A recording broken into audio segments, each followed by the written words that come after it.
बिस्मिल्लाहिर्रहमानिर्रहीम। कल से एक अमल शुरू होने वाला है कि जिसका नाम है अमले उम्मे दाऊद। क्या अमल है? अमले उम्मे दाऊद। सबसे पहले तो मैं इस खातून के बारे में बताऊं कि यह आखिर है कौन और ये अमल क्या है।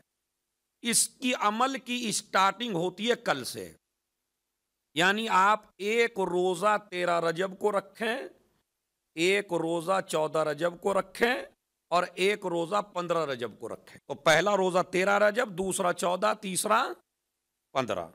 15 को गुस्ल करना है जवाल के वक्त और फिर जोहर असर की नमाज पढ़ना है और जोहर असर की नमाज के बाद फिर वो आप कुछ सूरे हैं कुरान मजीद के वो आपको पढ़ने हैं और सूरह अलहम्द है और सूरह मतलब आयतल कुर्सी है, तो वो आपको किताबों में मिल जाएगा। और उसके बाद वो दुआ है उम्मे दाऊद वाली। इसके बारे में है कि कायनात की कोई भी प्रॉब्लम हो, कोई भी मुसीबत हो, कोई भी परेशानी हो, अल्लाह इस परेशानी को जरूर हल करता है इस अमल के सदक़े में।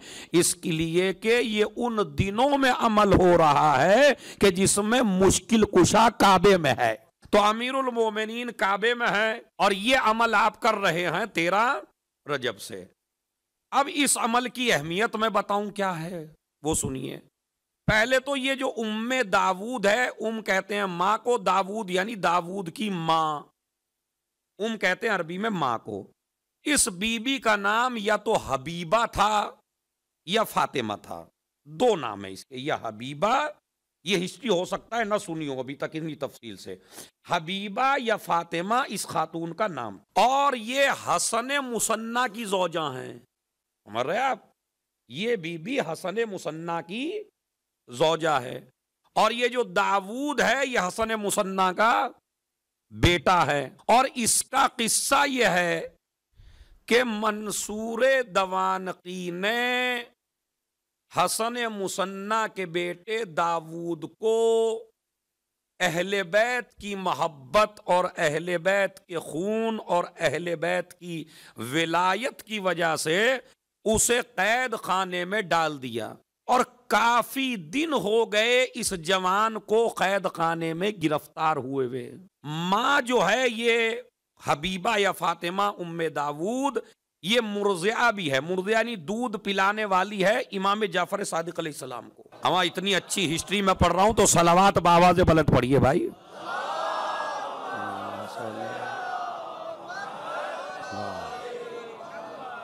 मुर्ज़िया यानी दूध पिलाने वाली। तो जिसने इमाम को दूध पिलाया हो वो बताइए, है कितनी अजीम खातून है ये।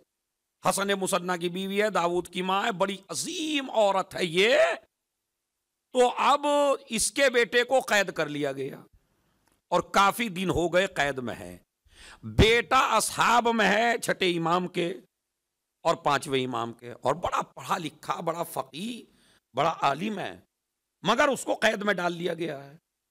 मां से जब बर्दाश्त ना हुआ तो मां सादिक आले मोहम्मद इमाम जाफर सादिक अलैहिस्सलाम के पास आई।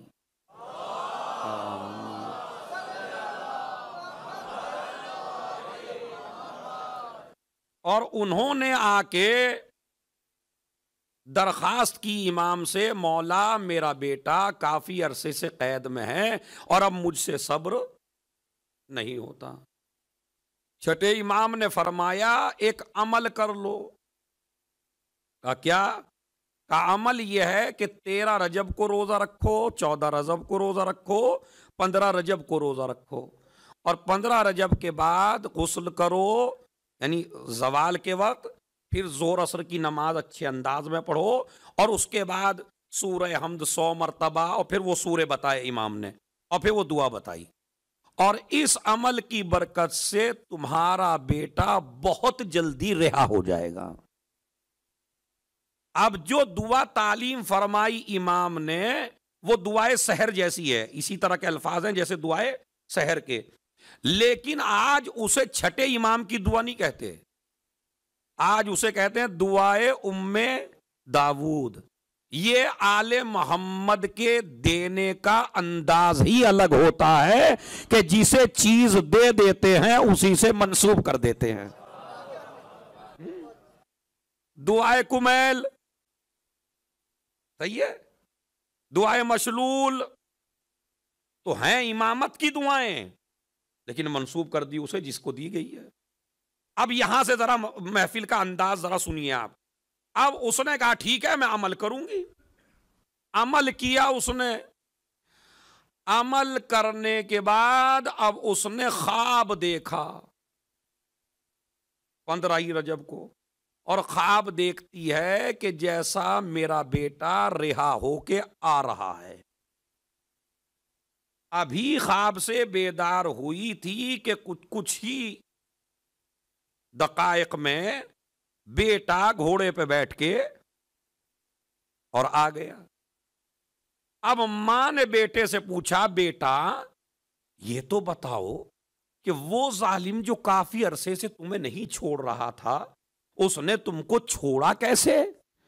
कहा बस अम्मा मुझे तो ये मालूम नहीं कैसे छोड़ा, लेकिन हां मैंने तो ये देखा कि इधर आप मुसल्ले पे इबादत कर रही थी और मैंने भी उसी दिन ख्वाब में देखा कि जैसे आप इबादत में मसरूफ हैं और दुआएं कर रही हैं, और इसी दुआ के बाद तुम्हारी दुआएं सुन के तुमको मुसल्ले पे देख के मैंने भी ये ख्वाब देखा कि रसूल आए और आके कहा तुझे बशारत हो, तुझे अल्लाह ने रिहा करा दिया। बात समझ रहे? तुझे बशारत हो, अल्लाह ने तुझे रिहा करा दिया। और मुझे तो मंसूर दवानकी ने एक घोड़ा भेजा, आदमी भेजा और 10,000 रुपए भी दिए। 10,000 दीनार, दिरहम नहीं, 10,000 दिरहम कह लीजिए चलिए अपनी जबान में।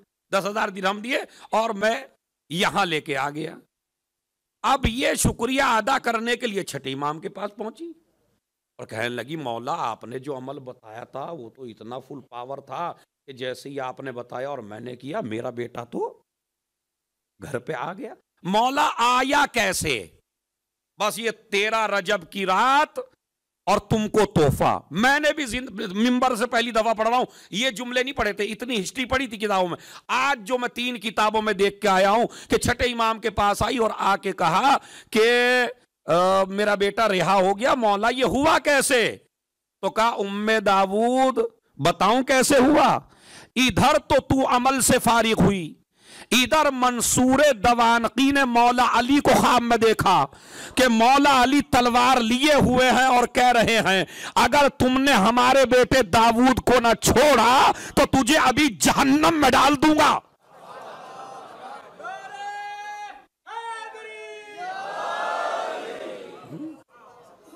सलावात भेजे मोहम्मद और आले मोहम्मद।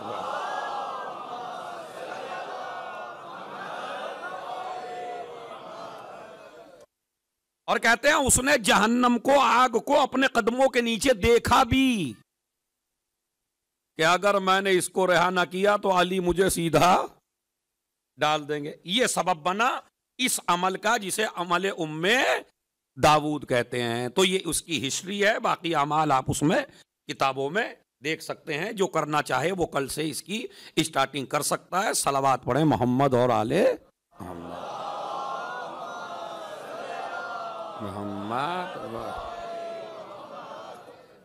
और अब सुनिए, अब हदीस सुनिए, जो हदीस मैंने आप हजरात की खिदमत में पढ़ी है उस हदीस को सुन लीजिए। और ये हदीस फरीकैन की किताबों में मौजूद है, खाली शिया किताबों में मौजूद नहीं है, फरीकैन की किताबों में मौजूद है। उसमें हदीस ऐसी है कि अगर मैं पूरी तकरीर भी ना करूं और मौला अली के फजाइल अपने अल्फाज में भी ना पढ़ूं तो एक हदीस ऐसी है ये खुदा की कसम कि जिसमें आज की महफिल का हक अदा हो जाए और पूरा मजमा 7वें आसमान पे जाके जश्न विलादत अमीरुल मोमिनीन करे। हदीस का तर्जुमा सुन लीजिए बस। रसूल ने फरमाया, तमाम उलमा अहले सुन्नत, तमाम उलमा अहले तशय्यो, फरीकैन की किताबों में यह हदीस मौजूद है कि नबी ने फरमाया, हक हक़्क़ु अलीय्यिन अलल मुस्लिमीन का हक़्क़िल वालिदे अलल वलद। अली का हक तमाम मुसलमानों की गर्दन पर ऐसे ही है जैसे बाप का हक अपने बेटे की गर्दन पर।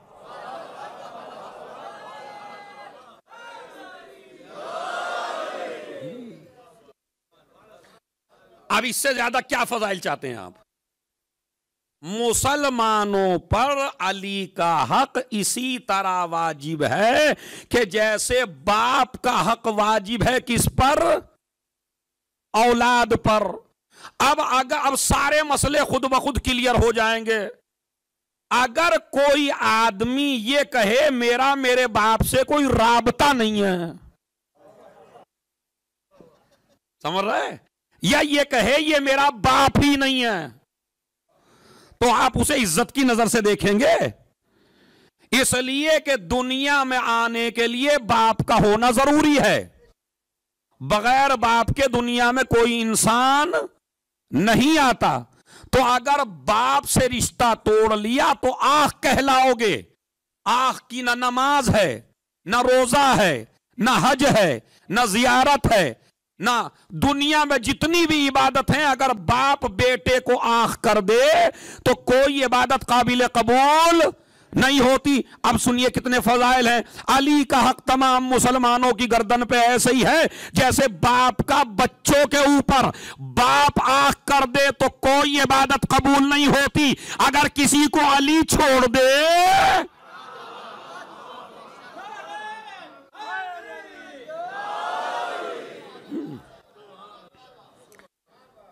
तो बताइए फिर उसकी कोई इबादत कबूल है?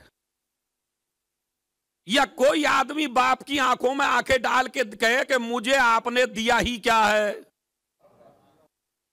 ऐसे भी नालायक हैं जो अब्बा ही से कह देते हैं अब्बा तुमने मुझे दिया ही क्या है। आज 13 रजब की इस महफिल में ये कसम खा के उठिए कि कभी अपने माँ बाप की नजरों में नजरें डाल के ये नहीं कहेंगे आपने हमें दिया ही क्या है। इसलिए कि बाप कुछ भी ना दे, हलाल तरीके से पैदा कर दे। अरे मैंने बड़ा जुमला कह दिया महफिल का भाई है। बाप कुछ भी ना दे, हलाल तरीके से पैदा कर दे तो इस नेमत का कोई बदला नहीं है। इसलिए कि हलाली बनाया किसने? वल्दियत ने। समझ रहे आप? तो अगर बाप से रिश्ता टूट जाए तो आदमी हलाली नहीं रहता। नबी क्या कहते हैं? अली का हक मुसलमानों पर बाप की तरह है। अब भाई इशारे में ही कह सकता हूं बस मैं।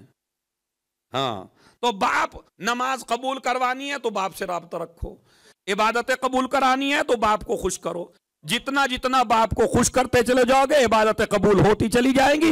इसी तरह अगर इबादतों पे रंग चाहते हो, इबादतों को कबूल कराना चाहते हो तो अली से प्यार करो, इसलिए कि अली तुम्हारा बाप है और बाप के बगैर कोई इबादत काबिल कबूल नहीं है। एक हदीस।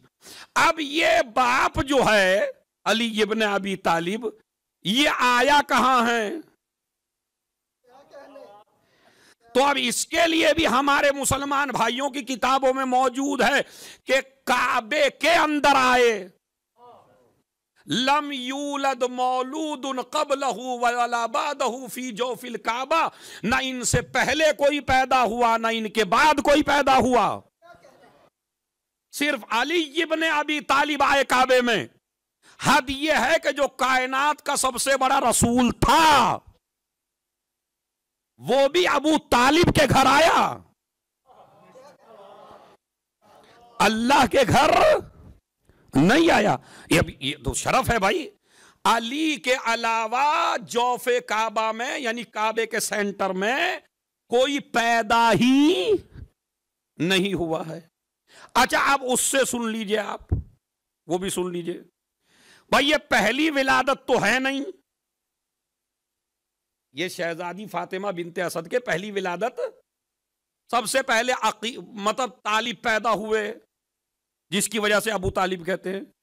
तालिब हुए तो काबे में ना आई, अकील पैदा हुए तो काबे में ना आई, जाफर तैयार पैदा हुए तो काबे में ना आई, उम्मे हानी पैदा हुई तो काबे में ना आई। ये आखिर अली ही की विलादत में क्या मसला है भाई? ऐसे माहौल में तो औरतें घर से बाहर भी नहीं निकलती, मगर ये खातून जो है निकल रही है और जा रही है। और इससे पहले भी कुछ बच्चे दुनिया में आ चुके हैं इस मां के, मगर उनके मसले में नहीं गई। मगर जब इस बच्चे का मसला आया, जरा सुनिए हिस्ट्री आज की, जब इस बच्चे का मसला आया तो घर नहीं रहती, चली जा रही हैं।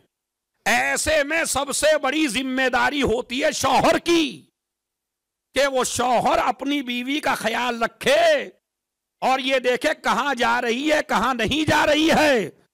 मगर अब्बास इब्ने अब्दुल मुत्तलिब कहते हैं कि हमने देखा, हम अभी काबे के सहन ही में थे कि एक खातून को हमने खाने काबा की तरफ आते हुए देखा और पहले उसने तवाफ किया और तवाफ करने के बाद दीवार को चूमा और दीवार को चूम के उसने कहा, रब्बे इन्नी मोमिनतुन बेका व बिमा जा मिन कुतुबिन व रसूलिन मिन इंदिका।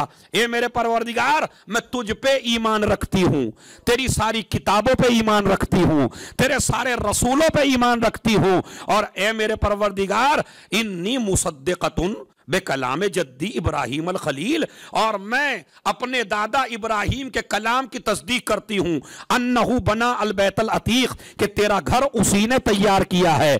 वह बेहक हाजल बैत, परवरदिगार इस घर का वास्ता, वह बेहक मम बना हो, और उसका वास्ता जिसने इस घर को बनाया है, वह बेहक हाजल मौलूद। भाई ये हिस्ट्री है बिल्कुल 2 और 2 4 की तरह, ताकि बच्चों के भी जहन में आ जाए ये बातें। तो नई नई फिक्रें हैं और वाकया बिल्कुल सिंपल, ताकि अगर 14 साल का या 10 साल का बच्चा आएगा तो उसे वाकया मैं समझाऊंगा इंशाल्लाह, क्योंकि हमारा मकसद है कि ये बताएं कि भाई हुआ क्या है आज कल के दिन। तो अब वो चली, उन्होंने कहा वो बेहक्के हाजल बैत, इस घर का सदका यानी काबे का सदका, जिसने उसको बनाया यानी इब्राहिम के सदका, वह बेहक्के हाजल मौलूद, और इस मौलूद का नुजूल का लफ्ज नहीं है। देखिए भाई, मां से अच्छी तो कोई फजीलत नहीं बयान कर सकता ना, तो उन्होंने भी मौलूद का लफ्ज कहा। अब जो ज़हूर और नुज़ूल बोल रहे हैं वो फातिमा बिनते असद के अगेंस्ट जा रहे हैं। वो मां कहती है मौलूद, और ये नहीं कहा बेहक्के हादल मौलूद अल्लज़ी फी अहशाई, जो मेरे पहलू में है, युकल्लिमुनी, मुझसे बात करता है। अरे तवज्जो चाहता हूं मैं भाई है, और ये बच्चा जो मेरे पहलू में है ये मुझसे बात करता है, जब मेरा दिल घबराता है तो मेरी वहशत को दूर करता है। खुदा की कसम अली को बात करनी ही चाहिए, इसलिए कि शादी होना है ज़हरा से। कोई हाथ इंशाअल्लाह जमीन पर नहीं रहेगा, इसलिए कि जनाबे ज़हरा की भी खासियत यही थी कि जब सारी औरतों ने अरबों की खदीजा से बोलना छोड़ दिया था और अकेली खदीजा अपने घर में थी और दिल घबरा रहा था, दरवाजा बंद था, रसूल दरवाजे पे खड़े थे।